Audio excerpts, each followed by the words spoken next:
And it's my great pleasure to introduce Frank Giecco, who is the technical director of Wardle Armstrong, LLP, and director of the Uncovering Roman Carlisle project. Now, I'm told, and I didn't know this, that Frank's originally from North Wales, moved to Cumbria in 1993 for 5 weeks' work, I presume with the then Carlisle Archaeological Unit, and has never left. And I know from having known him from a number of years that Frank has dug up some of the most interesting things in Roman Carlisle over the years. He's worked on numerous sites on the Hadrianic frontier, including and south of the frontier, Pap Castle in Cumbria, very important Roman site, with a program of rescue archaeology carried out in recent years. And he has a particular interest in the development of Roman Carlisle, one of the two northernmost Roman towns in the empire, and its continuity into the post-Roman period. He has a passion for community archaeology and started working on the Carlisle Cricket Club site in 2017 and set up a community group which now has over 4,000 members. Well, I'm sure we'll hear about this fundraising for future work, and work will resume on the site this June. Yeah, oh, well, yeah. So a lot to hear about, and I hand over to Frank to tell us all about uncovering Roman Carlisle. Yeah. Well, first of all, thank you for inviting me here this evening, and I'll apologise to some of you who've probably heard parts of this presentation half a dozen times already. I try to keep it fresh, but it's a struggle sometimes. So without further ado, let's start. I'm sure everyone in this room knows exactly where Carlisle is. And like we've just heard, you know, it's one of the two important centres on this northern frontier, with Corbridge to the east, with the Alla Petriana and its prefect based in Stanix. It was possibly the most important centre on the Hadrianic frontier. So anyway, that's where Carlisle is. A more detailed view of what we understand as Roman Carlisle right now. And if I just show on here, oh, is it working? Can you see that? Yeah. So basically our site is number 2, nestled almost perfectly midway between the Forta Uxellodunum or Petriana at Stanix, which is number 1, and Lugavallium, number 3, with the city, the Roman city of Carlisle, which broadly followed the line of the medieval city, I think a little bit larger, with the main suburbs running down what was the A6, Botchergate, with a smaller suburb running towards the river. One thing I've used here, it's the medieval layout of the 2 river channels. We don't really know if there was 1 channel, 2 channels, or 3 channels. So the location of the bridges is pretty much up to conjecture, but I'm pretty certain that the main bridge was pretty much on the line of the current bridge across the River Eden. Obviously further upstream, there's the Hadrian's Wall crossing over the River Eden. We've got the bridge stones. It's still unclear how the Staingate crossing, the Military Way crossing, and the wall crossing actually worked. You know, we've never found any real evidence of in situ Hadrian's Wall to the west of the Eden in what is the Sheep Mount type area. So we know it stops at Myocasso 66, and then it reappears again a fair distance to the west, but in between, I don't believe it's actually proven, to be honest. So a really interesting part of Carlisle. And when you think it's behind the wall, between 2 forts, it's a very secure place. So if you wanted an important building on that frontier with the garrison in Stanix and the what was probably a fabrica at number 3 there at Lugavallium, it's a very militarized place, probably the most militarized place in the province of Britannia. So this is our project. Like I say, if it wasn't for the volunteers, the community that's been behind this project, there would be no project. So it started off, well, basically a 4-day archaeological evaluation. We were just very, very lucky, and there's been a lot of luck in this project. We are now a registered charity since Christmas, so that's been a huge step forward as, you know, a legacy. Before Christmas, it was basically a group of the willing, and that was it.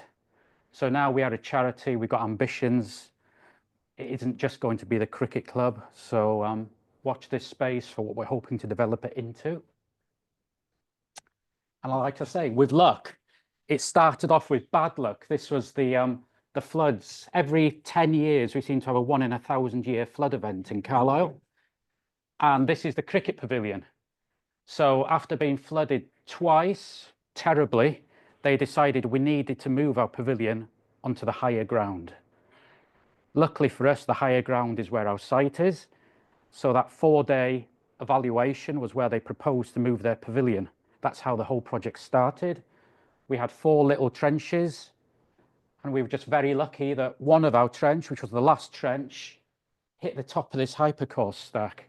That was the only bit of the site where at 1.20 meters, which we could safely go down in a normal archaeological trench, we hit the top. Most of the site is about 3 meters, 2 meters deep. So again, the position of that trench, I'd love to say I planned it to be there, but obviously I didn't. We were so lucky that we hit the top of that stack. And then that led to, well, I'm still there in 2025. So, as I say, the community side is equally as important as the archaeology. They're 2 parts of the project. And when we're not on site, we're engaging with the population of Carlisle and the greater population. So this is what we want to do. We wanted to basically raise the profile of the city. When you go to Carlisle, it's not really got a big Roman presence. There's nothing to see of Roman Carlisle. So we wanted to put it on the map. It's always been important for us to take it out to the people. So we've had lots of traveling exhibitions. We've had exhibitions in Telly House Museum. So again, we work with lots of partners, lots of people involved.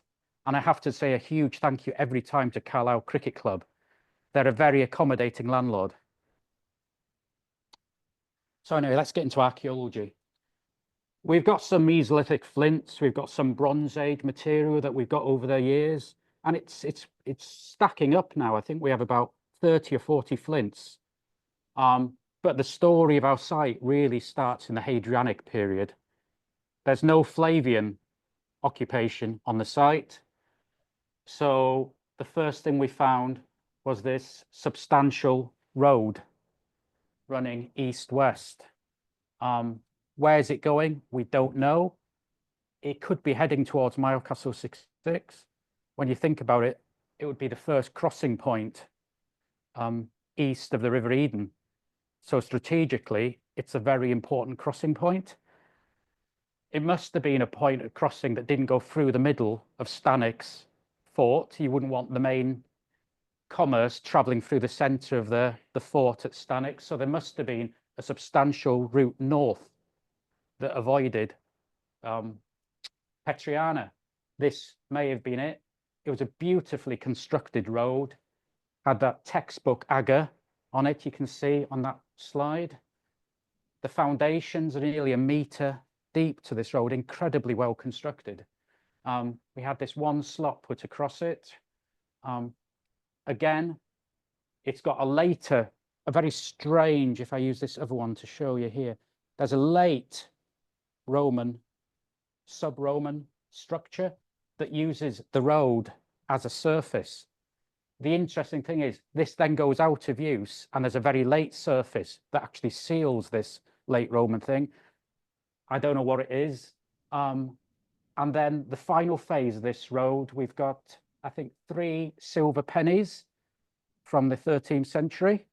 So I think this road was put back into use when they quarried the site. And it looks like a lot of the stone is going into Carlisle. With time, it fits in with the building of the city walls, possibly the castle being constructed, the cathedral being constructed. There was a huge need for good quality building stone.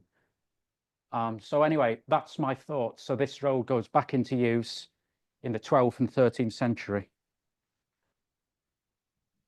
And again, our little flagged floor and that one little section of wall, plus a lot of finds like armchair voussoirs. This is the evidence we have for our Hadrianic bathhouse on the site.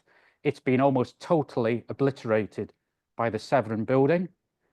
We know there's lots of Antonine material on the site. We have evidence of timber buildings next to the road.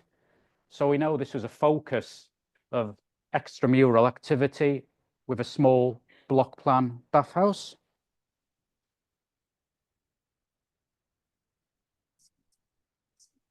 Oh, is this not working? Can anyone tell me, is the actual microphone working? Or do you think it's just my voice carrying? You don't think it's working? Because I presume nobody online could hear me then. No, they can hear you online. Well, they can. You're coming through loud and clear. You can hear me online? Yes. Okay. But not in the room. That's ironic, isn't it? Better if I speak through this? No? Do you want me to hold that stick? Would that help? Was that better?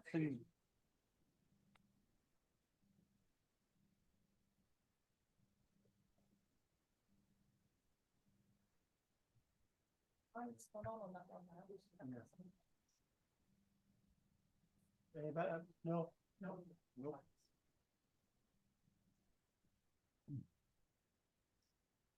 Is this one lit up?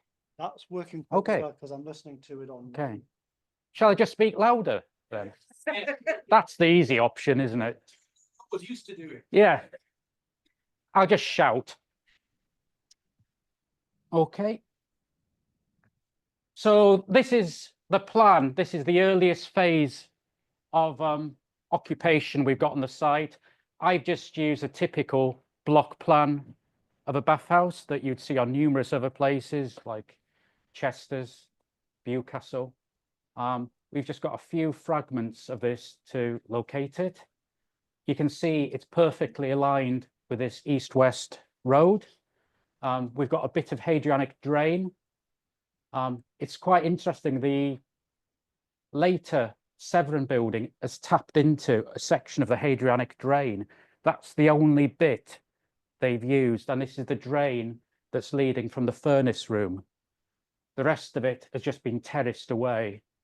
So we have bits of the armchair voussoirs, like I said, some building stone, but very little of this building survives because the later building is terraced on 5 levels.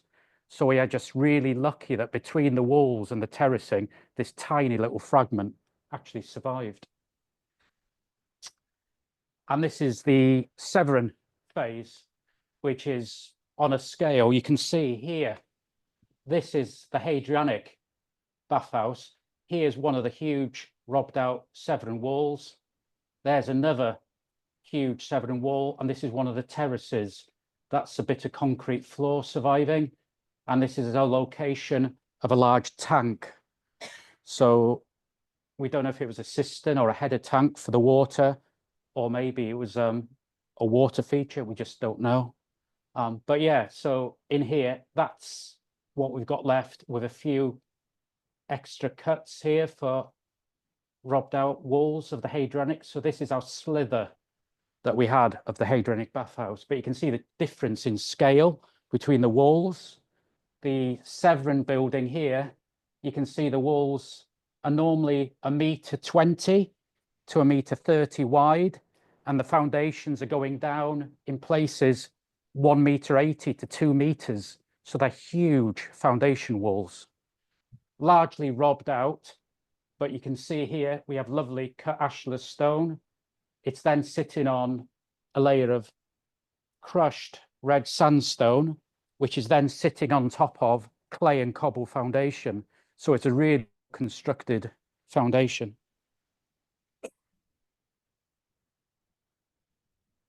So this is what it's looking like as of the 2025 excavate, the 2-week excavation. So this plan I've just pulled together today.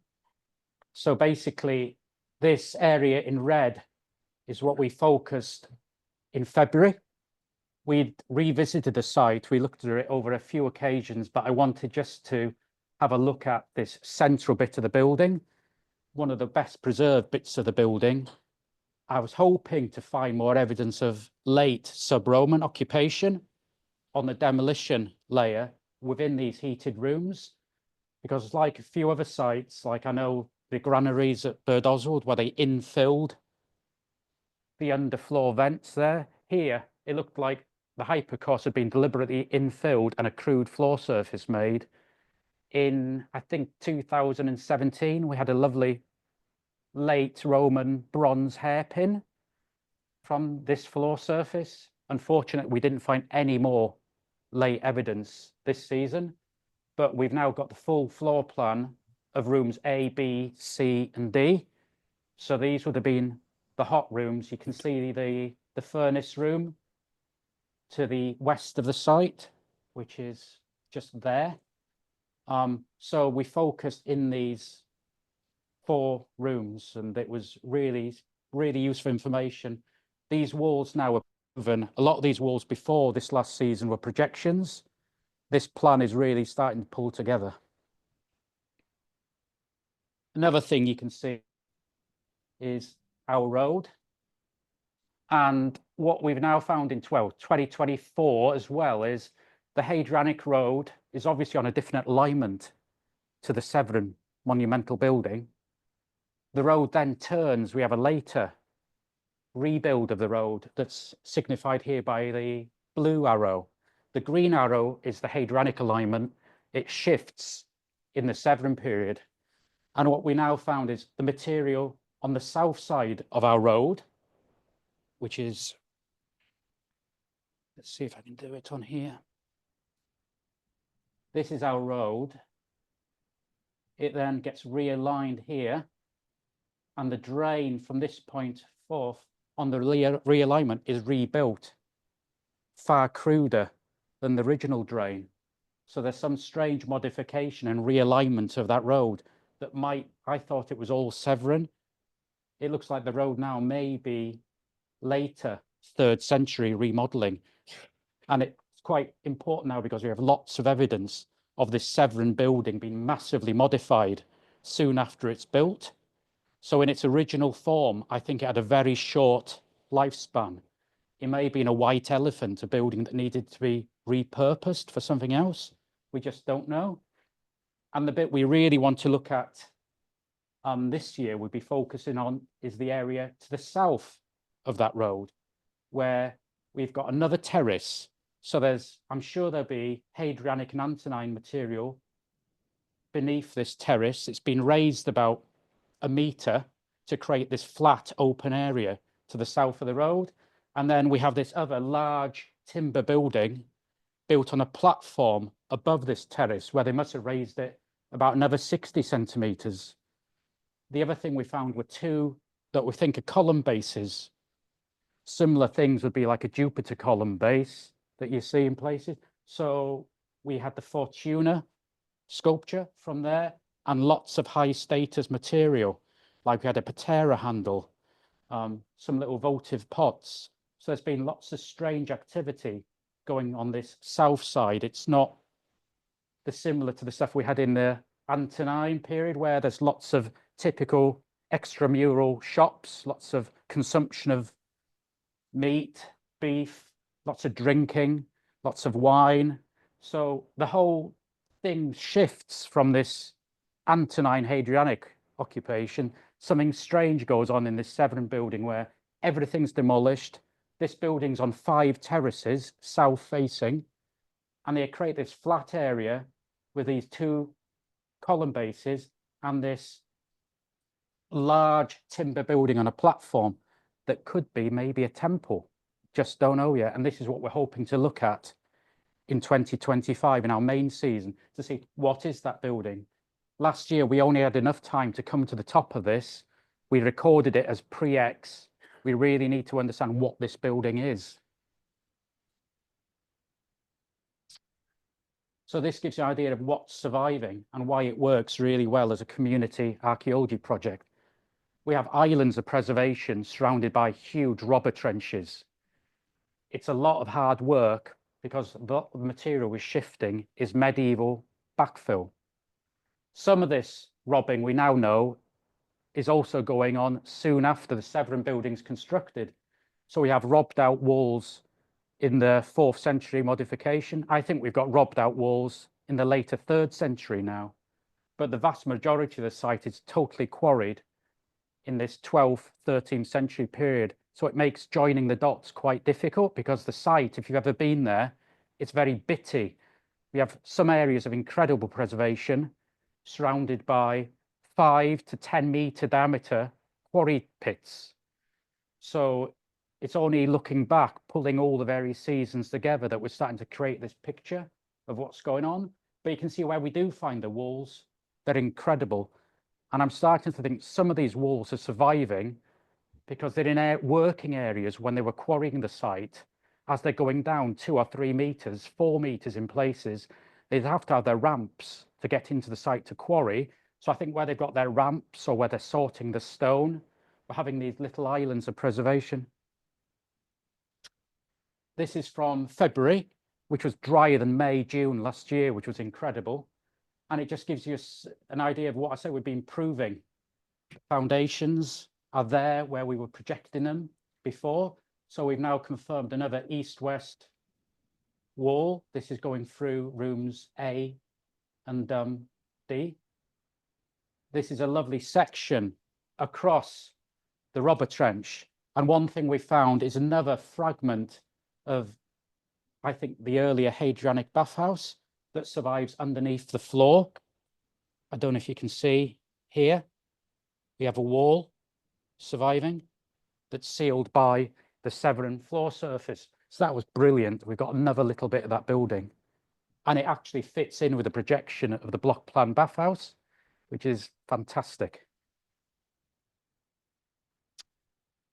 This is another view showing this layered foundation. So in this section, they've basically robbed all the useful work stone.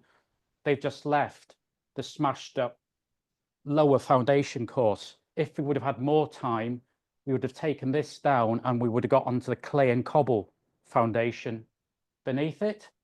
I've included this one because it shows one of these little bits of this 4th century remodeling. You can see we have another little furnace that's actually built on top of the Severn floor. So this little structure here is sitting on the concrete floor of the Severn heated room. But it's another little furnace. What you can't make out from this is there's an arch heading to the west and there's another arch. So this is between 2 rooms of this 4th century remodeling. I don't even propose a plan yet of what this 4th century remodeling was. We know bits of the Severn building were still standing, but there's a lot of stuff going on where they're knocking walls down. So this is affecting the models we're making for what this building may have looked like. I've had to flip it 90 degrees because the walls that are most heavily robbed are the medieval robbed walls, which must have been visible and still standing above ground to attract your medieval quarrymen. The walls that are well preserved, I think, were the ones demolished earlier that would have been sealed and not above the ground, which has protected them, which means the walls that were still standing in the 12th century must have been the walls supporting the dome for the vaulted roof. So again, this is room A with, I've just highlighted the walls in black. You can see the this insertion of this little furnace and then reuse of the heated floor that's from the Severn phase. This is going to be a very hot room. And what we found is the imp tiles, I'll show you later, have survived further away from the furnace. So the colder the rooms were in the heated section, the better the survival of the tiles, which is logical because in any bathhouse, the lifespan of a tile in the caldarium, the very hot rooms, must be not great. If they're not perfectly fired tiles, they just turn to dust from the heat. So what we found here are almost melted tiles. They've also used bits of concrete from later floors as hypercaust, and in some places they've used limestone blocks as hypercaust. So we've seen at least 4 phases of repair and adaptation of the underfloor heating in the building. This is room B, which was a little bit further away from the furnace. And in this one section, we've recovered nearly 100 imp stamped tiles. So we've now got, I think, last count, about 156 imp stamped tiles from the site. There's 4 other different types of tiles used, plus the stone. So we've got quite a nice sequence of use and type of clay tile used for the heating system. So this floor must have been up at least 4 times to be repaired, which is, you know, interesting. And from the wall plaster that, again, I'll discuss later, there's at least 7 coats of paint. We've got 4 clear paint schemes from this building. So it's just telling me it's in use for a long time. This is room B. And this is one of these sections of walls up here, you can see, that I once thought were taking the vaulting, heading basically north-south. But this has been taken down beautifully, and I think it's had another little wall keyed into it. Just here, there was traces of a little internal partition. So I'm now starting to think this east-west wall wasn't taking the weight of the dome. It was the east-west, no, sorry, the north-south walls. It was basically these walls here that have almost been totally robbed out, that were taking the weight of the vaulting tubes and the concrete roof structure. This is room C. Very little survived of room C. This here is one of these huge 12th century quarry pits that's basically taken everything away. We had a little section across it here, and we had to stop due to time constraints. We'd gone down another meter and we were still in quarry backfill with a few rare sherds of red gritty ware pottery, which is the earliest pottery you get, medieval pottery in Carlisle. So that's late 12th century. The drains associated with this building were beautifully constructed, but the level of construction changed drastically. And it was, at the time, we just thought it was, you know, why has it become really well built to crude? We now know it's been rebuilt when they realigned the road. And another telling thing is the intaglio, the hairpins, they all almost stop at that point as well. The strange thing is, when they've rebuilt the downstream section of the drain, they've not cleared out the upstream section of the drain, which seems crazy. If you go to all that trouble to rebuild a section of drain, you'd imagine they would have actually totally cleared it out. It was only half cleared, so there was a good 20 centimeters of Severn fill left in that drain when it's rebuilt in the 4th century, which makes no sense to me. But you can see it still functions as a drain. The other thing we found to the south of the building was evidence of a portico running along the south side of the building. So we've got this nice mortared floor. At the very south side, we've either got post pads for timber uprights or a very short dwarf wall that wasn't to take much weight. We found this all along the building, and adjacent to the main building, we've got large stone-filled pits that could be associated with scaffolding when they were actually building the structure. So you can see, wrong one. Doesn't want to work. Here we go. These pits here, these stone packed pits, they're following the main south wall of the building. We found a few of these now, so we think we've got basically evidence of the construction phase of the building. This is from later on. This is the autumn of last year. This is to sort of work out where you're at. This is to the south of our main road, where we discovered a second road. We've got a road to the south of our main road. So you can see at the top of this slide, we've got another road surface, and you can see how it raises up. So you've got this flat space with this potential column base. We've got a second column base just in section that you can't really see in this shot. And then you've got these large stone post pads for this rectangular timber building built on a platform next to this lower platform. We excavated a slot through this surface and they've raised it by about 90 centimeters. And beneath that, we've got evidence of earlier buildings associated with the road. So it looks like in the Hadrianic and Antonine period, it sloped quite this. You had the north-south, the east-west road, and then the actual surface gently sloped down, probably towards the river. In the Severan period, they've got rid of that slope and they've created a new terrace that this stuff's then built on top of. So it's a lot of work. And then the road you can see in the foreground, that existed before they raised the terrace.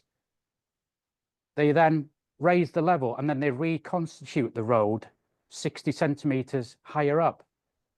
So there's a lot of planning here for something, and it has to be associated with the construction of that main Severan building. And these are our first rough out models. So this is where we were originally thinking the vaulting was heading north-south. From the work we've just finished in February, we think it's heading this way because of the way the walls have been robbed. It wouldn't have worked the other way around, but you couldn't knock the walls down and still have a roof. So as they've put floors back in, they've refurnished the heating system, they must have still had a roof over that building. So that's why we've flipped it. So this is our latest work. You can see we've got the portico. Then there was a small building to the east of it that we had the dolphin head, and it had a large stone foundation in it. So we think there was some shrine or something in that room. That whole area has produced masses of window glass. It's also produced large quantities of wall plaster. So very interesting bit of the site. And it's this sort of what we call in the ritual area is the thing we hope to revisit in May, June this year. The robbing that carries on, not the most interesting bit of the site, but it's all part of the story, and it's how it survived. So we have some beautiful sections across these medieval pits. For anyone who's a student of archaeology, that must be one of the nicest sections I've ever had to draw. It's absolutely stunning. I love it. I show it to anyone who's interested in drawing a section. Then we have one of our quarry pits that are just pot-marked across the site. Now the finds. So yeah, we just got over the 5,000 mark for the small finds from the site. One of the stars was this little bit of Tyrian purple that we found. Work is still going on. We now know there's olive oil in it. The original testing came as beeswax. We think it's olive oil. They even said it's virgin olive oil. Was it extra virgin olive oil? I don't know. But anyway, it's just a stunning little thing. So why is it there? We've got two other small fragments of this. And this, in its form, would be for paint rather than dyeing clothes. So with our wall plaster, we have a project we're going to start on soon where we're going to be analysing the pigments we've got on the, well, over 1,000 fragments of wall plaster to see if we can find any evidence of Tyrian purple in any of the wall frescoes from the site. One of my favourite items, this came from this small room that was, I think, some sort of shrine or water feature in this building, is this beautiful little dolphin head, obviously carved by somebody who'd never seen a dolphin before, but I just think it's incredible that it's in Carlisle. And this is our newest bit of sculpture. We think it's Fortuna. That's a good best guess so far. This was found next to that column base we've got in this ritual area. It's the only bit. We found it on the first day and there were no more, but it's a beautiful thing. And then probably all of you have seen the two heads. They're about 80 centimeters high. Takes 4 people to lift one of them. I've lifted them too many times now, but again, really strange, odd things. And a lot of people say, oh, you know, these heads on mortuary buildings, they're not unusual in Britain, but these are quite different. Most of the ones you have on the mortuary sites, they sit on a sort of square plinth, and they're all they're smaller, the ones I've seen. So they're not quite right. They're chamfered as well, which you don't get. So they're obviously designed to be up quite high, looking down. The backs aren't carved at all, so they're only meant to be seen from the front. And they're quite crude. One of them's reused an altar. So I always get the feeling they've been carved in a hurry. We had one recreated in our autumn dig by a stonemason. He took, I think, 2 weeks to carve it, but he said somebody who wasn't being as careful as he was probably could have carved it maybe 2-3 days. So we now have a third stone head, 2/3 scale of the site. These from very early days of the excavation. This is our Alla Petriana gravestone fragment, and that was just found in one of our discard piles during the medieval robbing, just discarded. And on that 2017 4-day evaluation, we found the bit of that dedication stone. So I think it's Julia Domna. It could be Julia Mamea, but they're far more common to Julia Domna, these dedication inscriptions, beautifully carved. Yeah, so fits in with the story quite well. This is just a taste of the wall plaster. We're starting to get not just the panels, but the stuff in the panels. So we'll be doing some work on them shortly, and we'll be showing some of the latest mock-ups. We've now got to the stage where we have some wall painting designs from the interior of the building we're working on. So it's going to be quite special. I've been looking at similar examples of the painting style. There's not many I can find a good match, but there's one in the Painted House in Dover, which I don't know if it's just fortuitous, is also of Severn date and a Mancio. And there's one villa in Bradford-on-Avon that's got a similar style of painting. So I'm quietly accumulating all the publications there are on Roman British frescoes, and there's not many. Lots and lots of gaming counters. The vast majority of these have come from the drain. I think we have 350 gaming counters now from the site, mostly of bone, but we have some reused Samian, and we have some shaped stone pebbles. So it's a really nice group. Hairpins, I think now at 400 plus. The vast majority, again, coming from the Severn drain. And people got excited about these because it spans a gap, it spans a period where hairstyles change. So we've got types of hairpin from the site. You've got the ones with the sort of bulbous ends, and then you've got the ones with the more fancy turned ends. which reflect changes in hairstyles. So going from like Antonine to Severin, just look at the portraiture on the coins, there's a distinct change in hairstyles. And we think we've got this here. The odd one out is the little doll's leg that's upside down.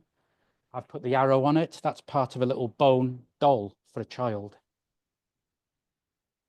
And the one at the far end is a bronze sub-Roman hairpin with a stylized hand at the end of it. Again, a beautiful object. These are some of the bits and bobs we found from the ritual area. So we got the patera handle, the key ring, the mother goddess figure. We've also got 2 Venus figurines, they're all pipe clay, and a few bits of jewelry. So there's quite a concentration of material. We've also got 1 intaglio still in its ring from that very small area. The pottery, probably the least exciting thing for me from the site. We got lots and lots of pottery, but most of the Hadrianic and Antonine is typical of the stuff you'd get in Carlisle. Nothing really spectacular. Not massive amounts of 4th century. But as we've gone south of the road, we're getting lots more Samian pottery. This is just an example of some of the material we've had. Again, this is from this ritual area. One thing we found that I'm still looking for parallels on, I know from my experience in Carlisle, you get lots of amphora reused in road surfacing. But on this site, the south of this potential ritual building, temple, call it what you may, there was a surface literally made of amphora, which I've never seen. I've seen amphora used in a surface, but I've never seen a surface of amphora. And the weird thing was we had areas on the site where we had amphora handles, rims of amphora, and then just amphora surface, as if it was a building job that stopped and they'd not tied it up. It was really weird.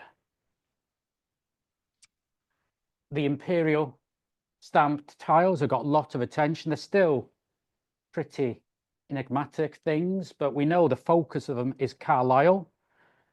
There's 2 types of stamp.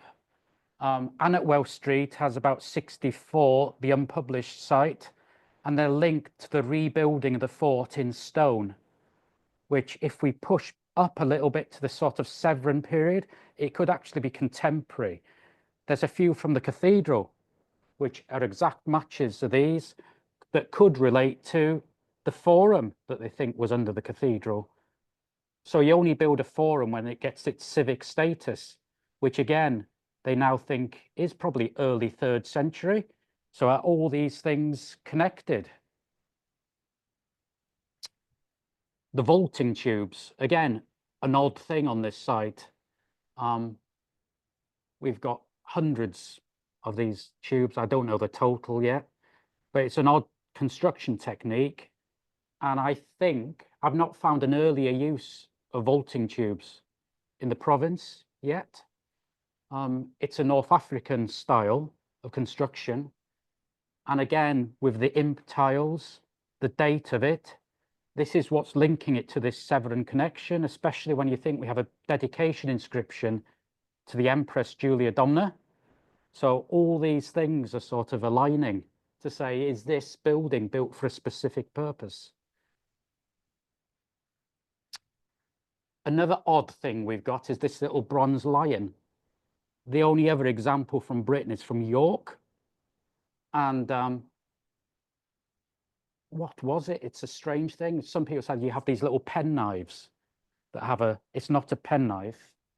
It's from one of these standards. Again, a very unusual thing. The one from York is the type B and we've got the type A. So they've got the lion with the little tail. We've got the bottom lion. We've also got some other little pieces of this standard. And it's a very obscure cult. It's the cult of the youth. So it was a cult of priests that allegedly taught the children of the very rich. Another group of really interesting things we found are the lead seals, these military seals. These date, they're post-Severn, but they, you know, the stunning thing is, before this project, there was only one Alla Petriana seal. This site produced 6. This time we also had a nice 6 Legion military seal. So we've got a nice group of these military seals. I've not spoken much about the 4th century just because of time. But the thing to just take away is in the 4th century, the use of this building totally changes from being what I'd like to say is non-military. It becomes more military. We get more weapons. We have these lead seals and we have lots and lots more coins.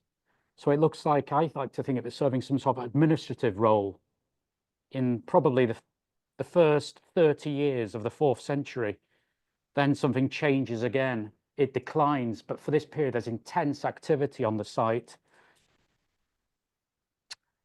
These are some of the other disc brooches we found last year. Beautiful disc brooches with Millefiori decoration. Again, coming from the area of the pillar bases. And then this is just giving you an idea on the coins. We're now up to 823 coins from the site. Really interesting assemblage, but you can see that typical 330 to 348 spike. That's where a huge amount of the coins are coming from. It's actually narrower than this. I'm using the Reese periods, but if I could put that, that could be 330 to 336 for the vast majority of those coins. I would say 80 to 90% of them have little to no wear. And we're now getting min workshop links and die linkages from this assemblage. So it looks like they're coming to this site to be distributed. So again, we've got, I think now, if I go on to the next slide, we've got 6 Republican coins from the site. Flavian stuff that's very worn. But it's quite interesting. We got more Severn coins than you'd expect on a normal site. It's quite steady. Another thing we've got that I haven't got a slide for is lots of denarii. It's not a lot of the sort of lower denomination. We have lots of denarii, which David Schotter would always say that was a sign of the legions or people with lots of money. And I think we can see that we have the Alla Petriana just around the corner that would have been paid, I presume, about the same as a legionary. So again, it's a really interesting assemblage. The other thing that's interesting is compared to what you'd expect to see inside Carlisle, our site drops off dramatically. We haven't got much in the 340s onwards. So the coin loss on the site stops quicker than I would expect if I was excavating in Carlisle, or if you compare it to the Millennium excavation, they had plenty of coins from the 340s, the 350s, the 360s. We've got none of that. Although I think our latest coin, we have one of Valentinian II from the site, and we have a few stikers from the 9th century. So there's stuff still going on, but on a very, very small scale. This is just an example of the condition. We're really lucky on this site. In most of Carlisle, the coins come out really grotty and horrible. For some reason, the ground conditions here is very favourable and kind to the metallic finds. Beautiful condition. You can see a lot of these have absolutely minimal wear. And I couldn't not put one of Septimius Severus and Julia Domna. These are 2 nice denarii from the site. The Samian, I've just had, this is work in progress. The Samian work's just coming back in. This gives you an idea of the assemblage. I think we're just over 1,000 now, sherds. We're getting a lot more decorated Samian south of the road. Most of this material is coming from activity south of the road, not inside the building, probably as you'd expect. This is just an idea of where the Samian's coming from. We've got Central Gaulish and Eastern Gaulish Samian on the site. And then quickly, I'm running out of time, I believe. Am I? Oh, 5 minutes, great. The intaglios, We've almost finished the work on the assemblage. We have 76 from the site. They've all come from our Severn drain. We've treble sieved 100% of the material from the drain. So we're pretty certain we've not missed anything now. We're finding tiny bits. Some of these Samian, I'm not Samian, the intaglio are 2.5 millimeters in diameter. So they're from tiny little rings. We're almost now at the point we're finding fragments of a fragment.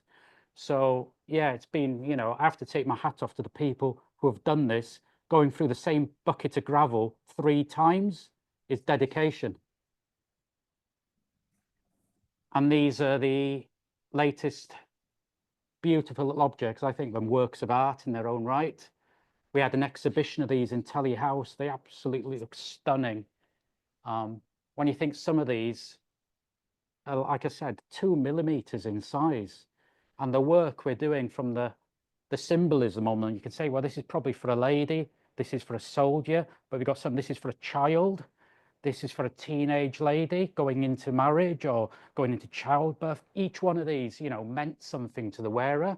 And of course, they've been lost as they've taken the baths, where they used that sort of not very good vegetable glue that would have glued the gem to the ring. When you go in the sauna, probably because you didn't want to, you know, if you left your jewelry in the lockers, there was a chance somebody would steal them. So they've worn these things in the baths and obviously dropped them. They've then been circulated through the latrines and we found them in the drain. And obviously this is the impression they make. So what you saw there was the reverse. This is what the carver, the artist, wanted the person to see. So this was their seal. So not only did it mean something to the person, but they were almost used like a credit card. You know, this is just, you could do transactions using your mark, especially if you were illiterate, but absolutely beautiful gems. The gravings, who's represented. So we got the military, but not masses like Mars or Jupiter, a ring you'd expect a man to wear. And with the work we've done, the military, the Mars intaglio are nearly always far bigger than, say, the Juno or the Venus rings. So you're thinking a man would have a bigger ring than a woman, and this is reflected in what's on the ring. And then we have some of like a parrot that you think would be worn by a child, and they're always the tiniest of the rings. So you can almost think who was wearing the ring by what's on the ring and the size of the setting. This is an example of the Venus. Beautiful. This is the only amethyst we have. And then with the work we've been doing in Martin Hennig, he predicted this in, I think, 1986, that there was a school of gem engravers in Carlisle in the very late 2nd, early 3rd century. We now think we can actually say this northern school is the Carlisle school. There's one example from South Shields, we can now say, we think is Carlisle school. And there's one from the Southern Lanes. We think there's one from Bird Oswald now. So why is a group of gem cutters coming up to Carlisle? All these things are fitting in with this sort of lots of money coming into Carlisle in this Severn period, with specialist tradesmen in Carlisle for this brief period. I would love to see if we can trace some of these further north towards the Antonine Wall to see how they're getting north beyond Carlisle. There's things like there's the Carlisle nose and there's the headband that you see. There's distinctive things that you can see from the Carlisle school. And then one of my favorites, this is a psyche. So, you know, it's quite abstract, some of this stuff. It's, you know, it's quite refined, the imagery on this. Beautifully done. So, like I say, thank you for listening to me. And again, thank you to all these funders that allow this exciting project to just carry on.